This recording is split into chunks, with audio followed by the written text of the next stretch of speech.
ಬಂದಿರುವಂತಹದ್ದು ಯಾವುದು? Knight of wands ಬಂದಿದೆ. ಯಾವುದೋ ಕೆಲವೊಂದು ನಿರ್ಧಾರಗಳನ್ನ ಮಾಡ್ತಾ ಇರುವಂತಹದ್ದು, ಧೈರ್ಯದಿಂದ ಕೆಲವು ನಿರ್ಧಾರಗಳನ್ನ ನೀವು ಮಾಡ್ತಾ ಇರುವಂತಹದ್ದು ರೆಪ್ರೆಸೆಂಟ್ ಆಗ್ತಾ ಇದೆ. ಆಕ್ಷನ್ಸ್ ಅನ್ನ ತಗೋತಾ ಇರುವಂತಹದ್ದು ನಿಮಗೆ ರೆಪ್ರೆಸೆಂಟ್ ಆಗ್ತಾ ಇದೆ ಬಾಟಮ್ ಆಫ್ ದ ಡಕ್ ಅಲ್ಲಿ. ಓಕೆ, ಇನ್ ನಿಯರ್ ಪಾಸಿಟಿವ್ ನಲ್ಲಿ ಏನಾಗಿದೆ? ನಿಮ್ಮ ಲವ್ ಲೈಫ್ ವಿಚಾರವಾಗಿದ್ರೆ ದ ಫೂಲ್ ಕಾರ್ಡ್ ರೆಪ್ರೆಸೆಂಟ್ ಆಗಿದೆ. ತುಂಬಾನೇ ಚೆನ್ನಾಗಿದೆ, ಜಾಯ್ಫುಲ್ ಆಗಿತ್ತು, ಬಿಗಿನಿಂಗ್ ತುಂಬಾ ಚೆನ್ನಾಗೇ ಇದೆ. ಕಾರ್ಡ್ ಬಂದಿರುವಂತಹದ್ದೇನು? ವೀಲ್ ಆಫ್ ಫಾರ್ಚೂನ್ ಬಂದಿದೆ. ಸೊ ನಿಮ್ಮ ಲವ್ ಲೈಫಿನ ವಿಚಾರವಾಗಿ ನೀವು ಕೆಲವೊಂದು ಬದಲಾವಣೆಗಳನ್ನ ನೀವು ಮಾಡ್ಕೊಂಡಿರುವಂತಹದ್ದು ಇಲ್ಲಿ ರೆಪ್ರೆಸೆಂಟ್ ಆಗ್ತಾ ಇದೆ. ಕ್ವೀನ್ ಆಫ್ ಕಪ್ಸ್ ಏನನ್ನ ರೆಪ್ರೆಸೆಂಟ್ ಮಾಡುತ್ತೆ? ಸೊ ಕ್ವೀನ್ ಆಫ್ ಕಪ್ಸ್ ನೀವು ಯಾಕೆ ಬದಲಾವಣೆಗಳನ್ನ ಮಾಡ್ಕೊಂಡಿದ್ದೀರಾ? ಕೆಲವೊಂದು ರೀತಿಯ ಸ್ಟೇಬಲ್ ಇರಬೇಕು, ಬಹಳ ಕೇರ್ ಅನ್ನ ಮಾಡ್ತಾ ಇರುವಂತಹದ್ದು, ಲವ್ ಲೈಫಿನ ವಿಚಾರವಾಗಿ ಬಹಳಷ್ಟು ಇಂಟ್ರೆಸ್ಟ್ ಅನ್ನ ತಗೊಂಡಿರುವಂತಹದ್ದು ನಿಯರ್ ಪಾಸ್ಟಿನಲ್ಲಿ ರೆಪ್ರೆಸೆಂಟ್ ಆಗ್ತಾ ಇದೆ. ಓಕೆ, ಎಟ್ ಪ್ರೆಸೆಂಟಿನಲ್ಲಿ ಯಾಕೋ ನಿಮ್ಮಲ್ಲಿ 2 ಆಪ್ಷನ್ಸ್ಗಳು ಇರುವಂತಹದ್ದು ರೆಪ್ರೆಸೆಂಟ್ ಆಗ್ತಾ ಇದೆ. ಯಾಕೋ 2 ಆಲೋಚನೆಗಳನ್ನ ನೀವು ಮಾಡ್ತಾ ಇರುವಂತಹದ್ದು ಅಟ್ ಪ್ರೆಸೆಂಟಿನಲ್ಲಿ ರೆಪ್ರೆಸೆಂಟ್ ಆಗ್ತಾ ಇದೆ. 2 ಆಯ್ಕೆಗಳು ನಿಮ್ಮಲ್ಲಿ ಇರುವಂತಹದ್ದು, 2 ಆಲೋಚನೆಗಳನ್ನ ಮಾಡ್ತಾ ಇರುವಂತಹದ್ದು, ಏನೋ ಒಂದು ರೀತಿಯ ಕನ್ಫ್ಯೂಷನ್ಸ್ ಅಲ್ಲಿ ಇರುವಂತಹದ್ದು ನಿಮ್ಮ ಲವ್ ಲೈಫ್ ನ ವಿಚಾರವಾಗಿ ರೆಪ್ರೆಸೆಂಟ್ ಆಗ್ತಾ ಇದೆ. ಓಕೆನಾ? ಸೆಕೆಂಡ್ ಕಾರ್ಡ್ ಯಾವ್ದು ಬಂದಿದೆ? 10 ಆಫ್ ಕಪ್ಸ್ ಬಂದಿದೆ. ಸೊ 10 ಆಫ್ ಕಪ್ಸ್ ನಿಮ್ಗೆ ಫುಲ್ಫಿಲ್ಮೆಂಟ್ ಇರುತ್ತೆ, ಸಮಾಧಾನ ಇರುತ್ತೆ, ಖುಷಿಯಾಗಿರುತ್ತೆ ಅನ್ನೋದು ನೀವು ಆಲೋಚನೆಯನ್ನ ಮಾಡಿದ್ರಿ. 2 ಆಯ್ಕೆಗಳಲ್ಲಿ ಯಾವ್ದನ್ನ ಸೆಲೆಕ್ಟ್ ಮಾಡಬೇಕು? ಸೆಲೆಕ್ಟ್ ಅನ್ನ ಮಾಡ್ಕೊಂಡ್ರೆ ನನಗೆ ಖುಷಿಯಾಗಿರುತ್ತೆ, ಸಮಾಧಾನ ಆಗುತ್ತೆ ಅನ್ನೋಂಥ ಯೋಚನೆಯನ್ನ ಒಂದು ಸಾರಿ ಮಾಡಿದ್ರೆ, ಇದರ ಮತ್ತೊಂದು ಸಾರಿ ನೀವೇನ್ ಅನ್ಕೋತೀರಾ? ಏನಾದ್ರು ನನಗೆ ಇದರಿಂದ ಮೋಸ ಆಗುತ್ತಾ, ಅಥವಾ ಇದರಿಂದ ನನಗೇನಾದ್ರು ತೊಂದರೆ ಆಗುತ್ತಾ, ನನ್ನನ್ನು ನಾನು ರಕ್ಷಣೆ ಮಾಡ್ಕೋಬೇಕಾಗತ್ತಾ ಅನ್ನೋಂತಹ ಆಲೋಚನೆಯನ್ನು ಕೂಡ ನೀವು ಮಾಡುವಂತದ್ದು ರೆಪ್ರೆಸೆಂಟ್ ಆಗ್ತಾ ಇದೆ. ಯಾಕೋ ನಿಮ್ಮಲ್ಲಿ ಸಮಾಧಾನ ಇಲ್ಲ, ಕನ್ಫ್ಯೂಷನ್ಸ್ ಇದೆ, 2 ಆಯ್ಕೆಗಳು, ಯಾವ ನಿರ್ಧಾರವನ್ನು ಮಾಡಬೇಕು ಗೊತ್ತಾಗ್ತಿಲ್ಲ. ಸೊ ಅದಕ್ಕೆ ನೋಡಿ, ನೀವು ಬೇಜಾರಿನಿಂದ ಮೂವಿಂಗ್ ಆನ್, ಬದಲಾವಣೆ ಆಗ್ತಾ ಇರುವಂತಹದ್ದು ರೆಪ್ರೆಸೆಂಟ್ ಆಗ್ತಾ ಇದೆ. ಚೇಂಜಸ್ ಅನ್ನ ಮಾಡ್ಕೋತಾ ಇರುವಂತಹದ್ದು ಇಲ್ಲಿ ಪ್ರೆಸೆಂಟಿನಲ್ಲಿ ರೆಪ್ರೆಸೆಂಟ್ ಆಗ್ತಾ ಇದೆ. ಯಾಕೋ ಬೇಜಾರಿನಿಂದ ಕೆಲವೊಂದು ರೀತಿಯ ಬದಲಾವಣೆಗಳನ್ನ ನೀವು ಮಾಡ್ಕೋತಾ ಇರುವಂತಹದ್ದು 6 ಆಫ್ ಸೋರ್ಟ್ಸ್ ಅಲ್ಲಿ ರೆಪ್ರೆಸೆಂಟ್ ಆಗ್ತಾ ಇದೆ. ನೀವು ಈ 6 ಆಫ್ ಸೋರ್ಟ್ಸ್ ಮತ್ತೆ ಏನನ್ನ ರೆಪ್ರೆಸೆಂಟ್ ಮಾಡುತ್ತೆ ಅಂದ್ರೆ, ನಾನು ಲವ್ ಲೈಫಿನ ವಿಚಾರವಾಗಿ ಒಂದು ಬೆಟರ್ ಆಪ್ಷನ್ಸ್ ಅನ್ನ ಸೆಲೆಕ್ಟ್ ಮಾಡ್ಕೋಬೇಕು ಅನ್ನುವಂತಹ ಆಲೋಚನೆಯನ್ನ ಮಾಡ್ತಾ ಇರುವಂತಹದ್ದು ರೆಪ್ರೆಸೆಂಟ್ ಆಗ್ತಾ ಇದೆ. ಓಕೆನಾ? ನೀವೇನಂದ್ರೆ ಅಟ್ ಪ್ರೆಸೆಂಟಿನಲ್ಲಿ ನಿಮ್ಮ ಲವ್ ಲೈಫಿನ ವಿಚಾರವಾಗಿ ಬೆಟರ್ ಆಪ್ಷನ್ ಬಗ್ಗೆ ಯೋಚನೆಯನ್ನ ಮಾಡ್ತಾ ಇರುವಂತಹದ್ದು, ಅದರ ಬಗ್ಗೆ ಸ್ವಲ್ಪ ಕನ್ಫ್ಯೂಷನ್ ಅಲ್ಲಿ ಇರುವಂತಹದ್ದು ಅಟ್ ಪ್ರೆಸೆಂಟಿನಲ್ಲಿ ರೆಪ್ರೆಸೆಂಟ್ ಆಗ್ತಾ ಇದೆ.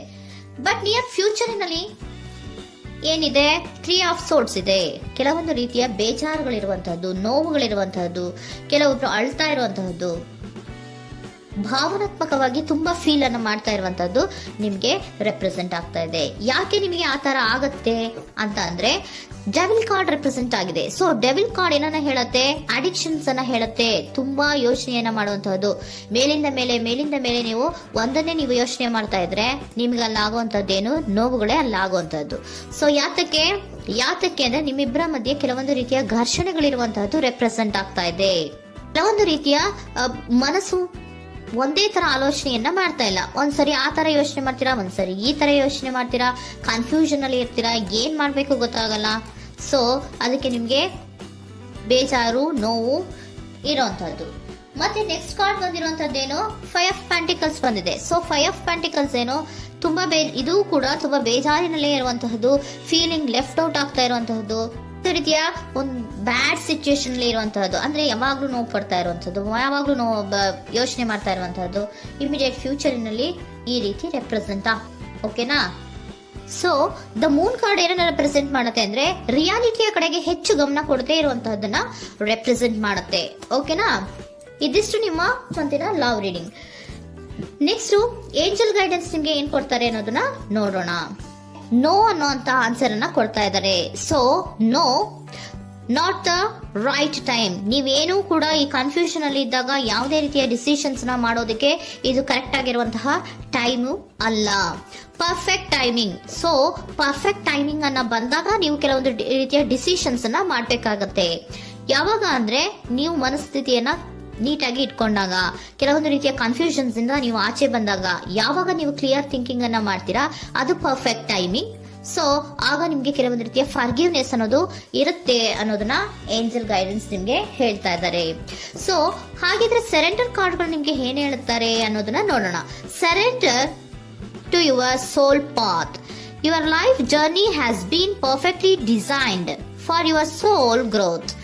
Embrace every lesson and every moment.